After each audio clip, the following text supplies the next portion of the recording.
আসসালামু আলাইকুম। বাংলাদেশের নির্বাচন নিয়ে ভারতের ষড়যন্ত্র বা তোড়জোড় শুরু হয়েছে অলরেডি।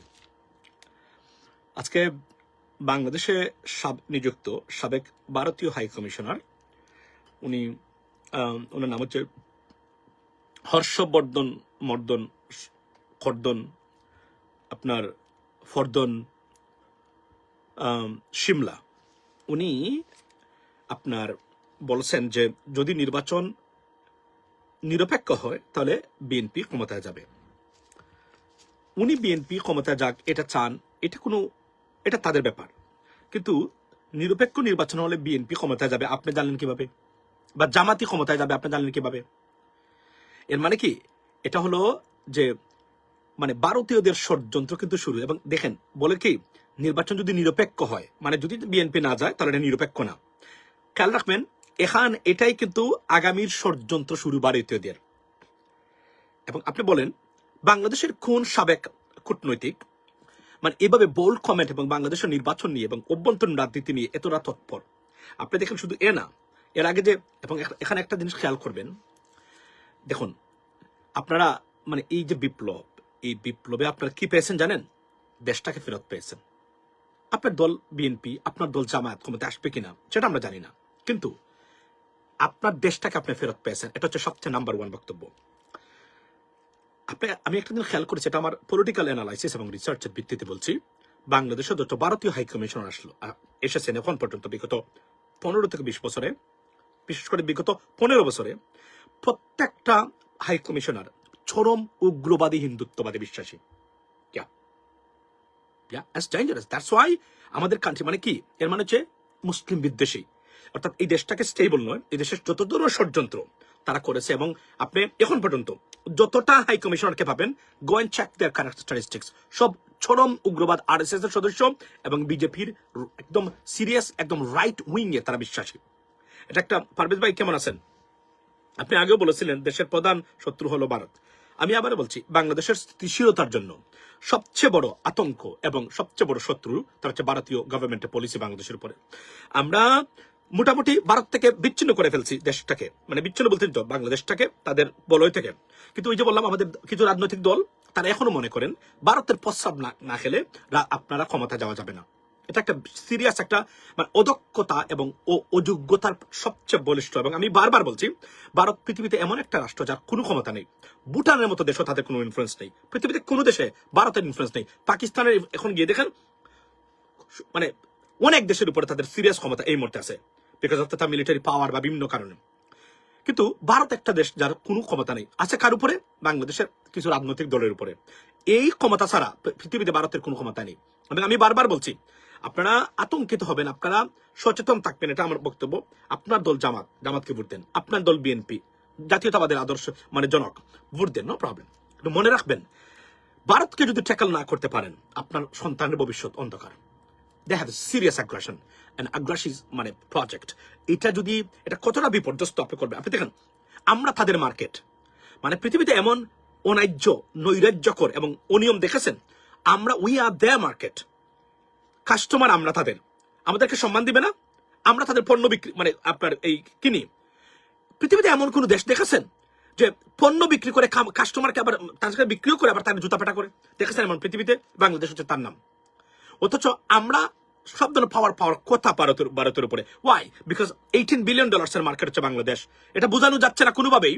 এবং আমাদের রাজনীতিবিদদের তারা মনে করেন এই যে বর্তমানে অ্যাকশন উঠে আসছেন যে আপনার কোনো অবস্থাতেই আপনার কি বলে এটাকে যে ভারত ছাড়া ক্ষমতা যাওয়া যাবে না। এবং ওয়াশিংটন পোস্টের রিপোর্টটাই কিন্তু বলে দিচ্ছে ভারতের প্রতি যারাই বেশি আগ্রহী হবেন এবং ভারতের দিকে ঝুঁকবেন তারাই বিপদে পড়তে পারেন আমেরিকা থেকে। That's what it is. Because unofficially America ভারতকে শত্রু মনে করে এখন, বিকজ অফ দেয়ার বিট্রায়াল। তারা মনে করে ভারত আমাদের বন্ধু সেজে যে ধরনের প্রতারণা করেছে আমাদের সাথে, আনএক্সেপ্টেবল। এবং আমেরিকা মানে যারা বিট্রে করে বা প্রতারক যারা আছেন, যারাকে আমরা সম্পর্কের মানে এই যে বলে প্রেমের নামে, ভালোবাসার নামে, সম্পর্কের নামে, এদেরকে কখনোই ক্ষমা করে না।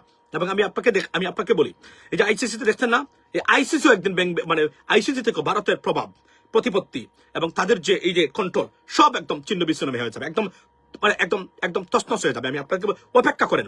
বাংলাদেশ এটা শুরু করেছে, পাকিস্তান পারে নাই, বাংলাদেশ শুরু করেছে। এই যে বাংলাদেশ শুরু করেছে না, দেখবেন এটা কোথায় যায়। এটা আপনি কি মনে করেন কেউ কথা বলতেছে না? বিকজ সবারই ইন্টারেস্ট আছে, ফিনান্সিয়াল ইন্টারেস্ট ভারতের ক্রিকেট কেন্দ্রিক, যেহেতু 80% মানে বাণিজ্যের সাথে কোনো না কোনো ভারতীয়রা জড়িত।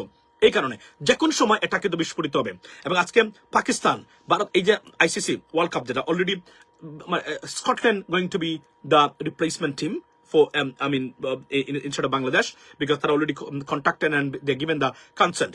এখন পাকিস্তানের বোর্ড প্রধান মানে সভাপতি আজকে কি বলছেন যে আমরা মনে করি বাংলাদেশের সাথে অন্যায় অবিচার করা হয়েছে, এবং আমরা cricket board PCB already taken the decision to boycott মানে দিস ওয়ার্ল্ড কাপ। শুধু সরকারের সিদ্ধান্ত লাগবে। এবং এই মানে এই Shahbaz Sharif, this gentleman he's in Davos in Switzerland for World Economic Forum। এখান থেকে আসলেই বদ্ধলোক কিন্তু তারা ডাভোস থেকে আসলেই তারা কিন্তু তারা সিদ্ধান্ত জানাবে, এবং মানে মানে এটা যে চলে যেতে পারে। এবং আমি মনে করি পাকিস্তান চলে যাক, কেননা পাকিস্তানের কিন্তু ক্রিকেটীয় বাণিজ্য মানে যেটা connection more broad than Bangladesh, because তারা অনেকদিন থেকে চ্যাম্পিয়ন, তারা বিশ্ব চ্যাম্পিয়ন প্লাস নানান কারণে। তারপরেও পাকিস্তান যে সিদ্ধান্ত নিয়েছে, পাকিস্তান হয়তো most likely Pakistan going to boycott this one. It's going to be catastrophic for ICC. $500 million loss. এবং ICC বাংলাদেশকে বলে যাবে বাংলাদেশের যে অভ্যন্তরীণ যে ক্রিকেট লিগ আছে বা ক্রিকেটের যে দর্শক আছে, ভারতের পরে পৃথিবীতে একটা দেশও নাই বাংলাদেশের মতো। এবং আইসিসি এই দেশকে যদি মানে পরিত্যাগ করতে চায় করুক, কিন্তু আইসিসির বিরুদ্ধে এক সময় সবাই মানে ভারতীয় আধিপত্য বিরুদ্ধে কথা বলবে, নিশ্চয় থাকতে পারে। আমি আজকে বলে গেলাম এখানে। এবং আপনি দেখেন বাই দ্য ওয়ে বলে রাখি, ইউরোপিয়ান ইউনিয়নও কিন্তু ভারতের মানে 87% পণ্যের উপরে শুল্ক সুবিধা যেটা সেটা দিয়েছিল তারা তুলে নিয়েছে। সুতরাং বিভিন্ন কারণে হতে পারে। এবং বললাম না যে ভারতের উপর মানে খোরার গা নেমে আসবে। এখন এই যে আজকে হর্ষবর্ধন সে বললো যে মানে বাংলাদেশের নির্বাচন নিয়ে এটা প্রতিবাদ করা দরকার। কেননা মানে সে কিভাবে বুঝলো যে জনগণ ভোট দেবে? জনগণ তো উল্টো দিতে পারে। দেখেন আগ থেকে কিন্তু মেকানিজম তৈরি করেছে, ষড়যন্ত্রের গন্ধ পাচ্ছি আমি। মানে নির্বাচন হলে যদি বিএনপি জিততে না পারেন তাহলে বলবে কি আমরা বলেছিলাম নির্বাচন হয় নাই, আগ থেকে আমরা বলে আসছি, ফলে জামাত মানে কোন অবস্থায় পাশ করার কথা না। এই ষড়যন্ত্র রুখে দিতে হবে, কারণ যে কোন ভাবে হোক না কেন আমরা আমাদের অভ্যন্তরীণ রাজনীতি ঠিক করবো। এবং আমি খুব খুশি হলাম যে আমাদের নাজমুল সাহেব বর্তমানে যে বিসিবির পরিচালক যিনি মানে রুখে দাঁড়িয়েছেন, যার কারণেই বাংলাদেশের এই কুরাপত্তি তামিম ইকবাল কেন্দ্রিক, উনাকে বর্তমানে বাংলাদেশের মানুষ হিরো হিসাবে নিচ্ছে। হিরো যেখানে যায় অটোগ্রাফ সেলফি, মানুষ হুমড়ি খেয়ে পড়ছে। বাংলাদেশের ইতিহাসে একজন ক্রিকেট বোর্ডের সভাপতি না, পরিচালক। সাধারণ কত পরিচালক আসলো আর গেল, কেউ জানেও না নাম মানে কয়জনের। কিন্তু দেখেন এই বদলুক হিরো হয়ে গেছে। এবং এটাই আমার ভালো লাগছে যে বাংলাদেশের দর্শক এবং তরুণ প্রজন্ম সবাই বলছে ইউ নো হোয়াট, আপনার অবস্থান সঠিক, আমরা আপনাকে সমর্থন করি, আপনি জাতীয় যোদ্ধা, আপনি বাংলাদেশের বীর। এটা একটা গ্রেট পরিবর্তন এবং এই পরিবর্তনটাই আমরা এখানে চাচ্ছি। ওসমান হাদি মরে গিয়ে আচ্ছা, সো এটাই ও বিএনপির ফ্যামিলি কার্ড পাইছে, ভারতীয় হাই কমিশনারও কি বিএনপির ফ্যামিলি কার্ড পাইছে? না, দেখুন এখানে ফ্যামিলি কার্ডের ব্যাপার না। ভারত কখনোই চাইবে না সত্যিকার অর্থে এমন কোন দল ক্ষমতায় যাক যে দল বাংলাদেশকে সত্যিকার অর্থে তার কাঙ্ক্ষিত লক্ষ্যে পৌঁছাতে পারে। এটা হচ্ছে মানে ভারতীয় স্টান্স, এবং এই ষড়যন্ত্র থাকবেই যতদিন পর্যন্ত। আমি এই জন্য বিএনপিকে উৎসাহ করে দিচ্ছি, stay away from BNP. It's can be seriously it could misfire against you.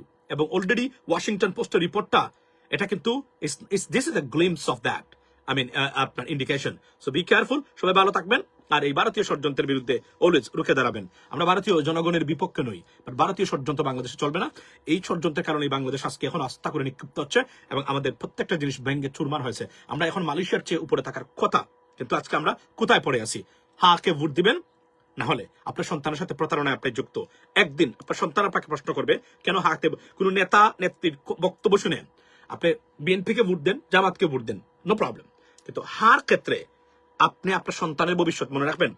আপনি যদি চান আপনার সন্তানের ভবিষ্যৎ সত্যিকার একটা সুশাসনের একটা দেশ, যেখানে ন্যায় এবং তার অধিকার প্রতিষ্ঠিত হবে, যোগ্যতা অনুযায়ী চাকরি পাবে এবং সত্যিকার অর্থে বিচার চাইবে, বিচার পাইবে, এগুলা যদি চান হার পক্ষে দেন। আর যদি মনে করেন না আমি ভারতের টয়লেট খেয়ে মরবো, আমি রাজনীতিবিদদের টয়লেট খেয়ে আমার সন্তানকে আমি খাওয়াবো, আমি খেয়েছি আমিও খাওয়াবো এই দুর্নীতিগ্রস্ত লুটপাটকারীদের, please vote for no. Yeah, that's you deserve it, and your kids and your children deserve it too. That's what it is. Have a blessed day going on my YouTube channel. Thank you.